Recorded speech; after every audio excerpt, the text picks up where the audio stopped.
Welcome everyone, and thank you for joining me for this webinar. Today we are diving into a concept that is rapidly shifting from a nice-to-have compliance checklist to a fundamental business strategy, digital maturity models. We'll explore how to move beyond basic reactive education about accessibility and shift toward sustainable execution, giving you tangible ways to align your organization, drive continuous improvement, and demonstrate authentic uplift. My name's Amanda Mace, and I am the Vice President of Australasia for GrackleDocs. To guide our conversation today, I've broken the session down into three core areas. First, why digital maturity models matter. We'll look at the shifting landscape, the demographics we serve, and why this is an urgent priority right now. Second, understanding digital maturity models. We'll break down what these frameworks look like, particularly through the lens of the Digital Transformation Agency, or the DTA, and their pillars. And we'll look at some maturity spectrums. Third, practical steps and tools to get you started. I'll share an actionable 7-step roadmap, vendor questions that you should be asking, and some tools that GrackleDocs provides to help make this all a bit more manageable. Let's begin with the why. Why do digital maturity models matter so intensely for modern organizations, especially when it comes to accessibility? It starts with a fundamental definition of digital accessibility. It is the inclusive practice of intentionally removing barriers so that websites, tools, and digital technologies can be fully accessed, and interacted with by people with disabilities. When we look at the sheer scale of the population we serve, the necessity becomes really clear. Let's look at the numbers because data drives strategy. Globally, there are 1.3 billion people currently living with disability. Closer to home, that looks like 1 in 5 Australians, roughly 5.5 million people. There are about 1.5 million people in the Australian workforce with a disability, and 3.6 million Aussies who experience hearing loss. Additionally, there are 453,000+ Australians who are blind or partially sighted. Another critical takeaway is that we have to remember disability is both visible and invisible. Learning disabilities, ADD, ADHD, psychological conditions, and chronic health issues all rely on digitally accessible ecosystems. Ultimately, disability rights are human rights. Creating and delivering accessible websites, apps, and documents isn't just about avoiding a lawsuit. It ensures all voices are heard. It builds a diverse online community and upholds equal opportunities. It's about dignity and respect, independence, and privacy. Think of it as being wired for inclusion, broadening participation, marrying legal compliance with social inclusion, and remembering that digital access is a fundamental human right. To understand why we need a maturity model rather than a quick fix, we have to look at the reset that just occurred across 2025 and 2026. So for nearly 15 years, Australian organizations used the Disability Discrimination Act advisory notes from 2010 and 2014. Now, let's be honest here. Those notes were written in a completely different technological era. Before the explosion of modern AI, enterprise SaaS, and our current mobile-first type environment, they were extremely outdated. Everything shifted on April 2nd, 2025. The Australian Human Rights Commission officially released updated new guidelines on equal access to digital goods and services. This effectively raised the legal floor. The standard was formally elevated to include the latest version of the Web Content Accessibility Guidelines, otherwise known as WCAG, version 2.2 to level AA. Adding to that, it explicitly mentioned PDFs and that if they're online, they must comply with the PDF accessibility standard of PDF UA. Just as importantly, it explicitly expanded liability to what we call the modern stack. This means your AI chatbots, biometric systems, security systems like Face ID and fingerprints, and SaaS portals like recruitment or payroll software now are all required to be accessible. This brings us to the right now.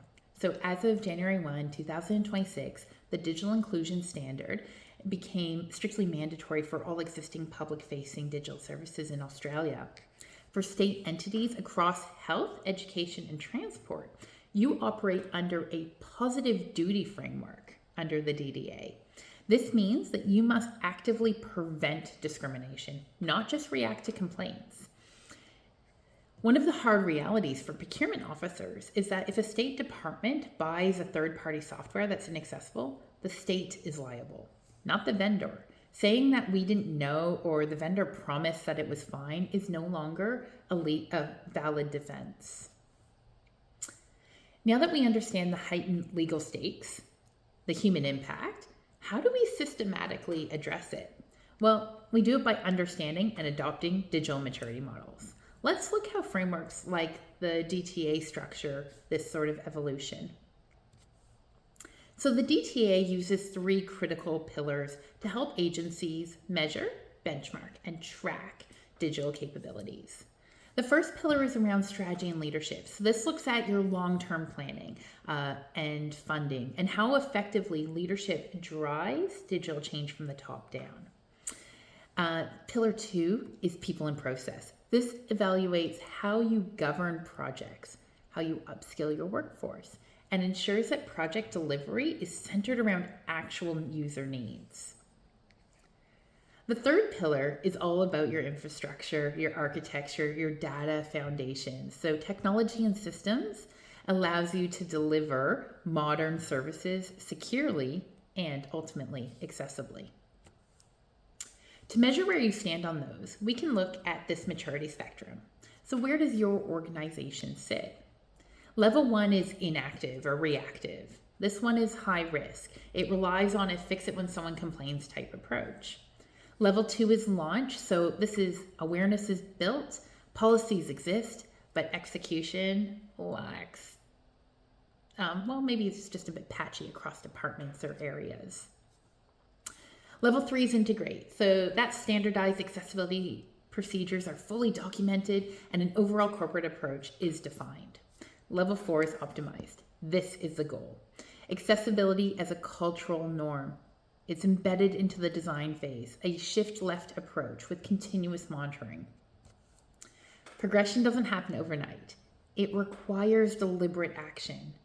To move from inactive to launch, you have to create formal accessibility policies and assign clear accountability to leaders. Moving from launch to integrate requires training your staff and integrating automated testing tools like GrackleGo or GrackleCheck directly into your development and content pipelines.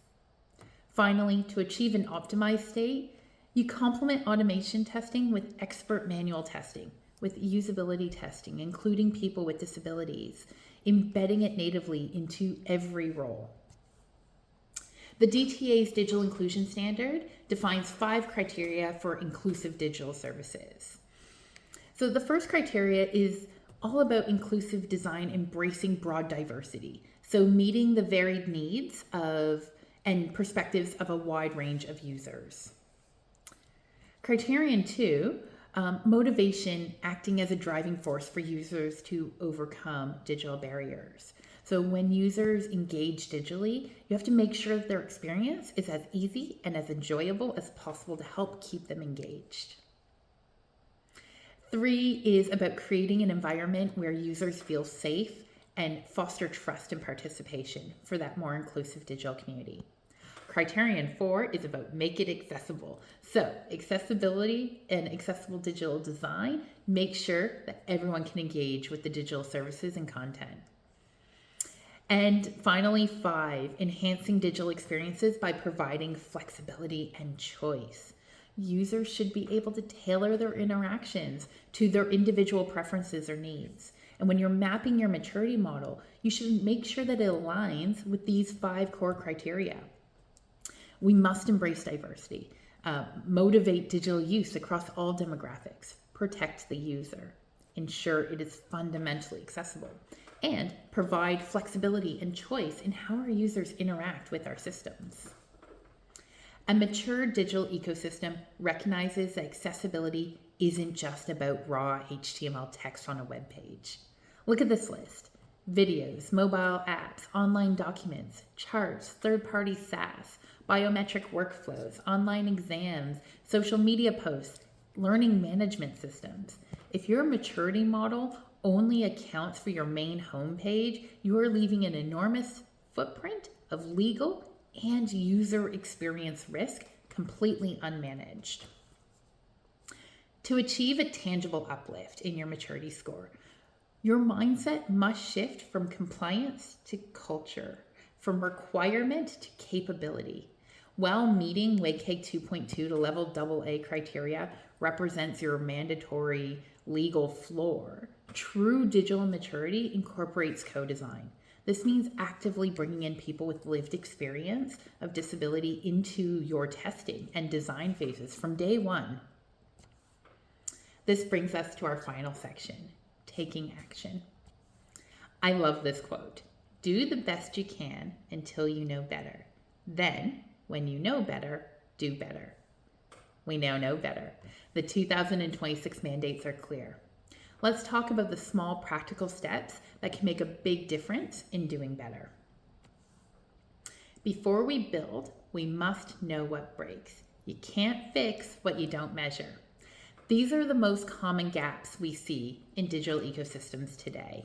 Incorrect auto-generated captions, images missing alt text, a total lack of keyboard access. In the document world, untagged PDFs are a massive barrier.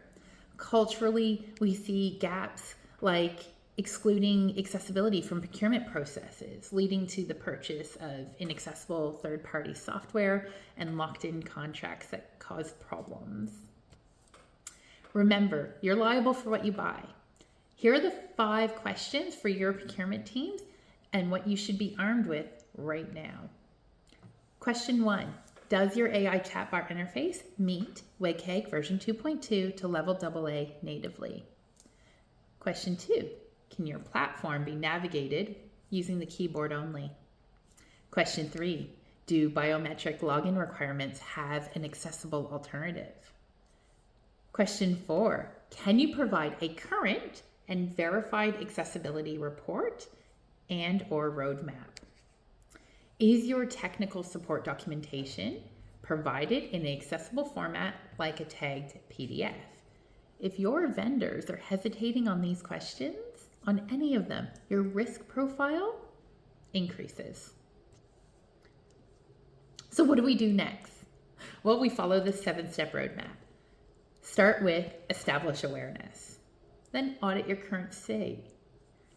Assign clear governance.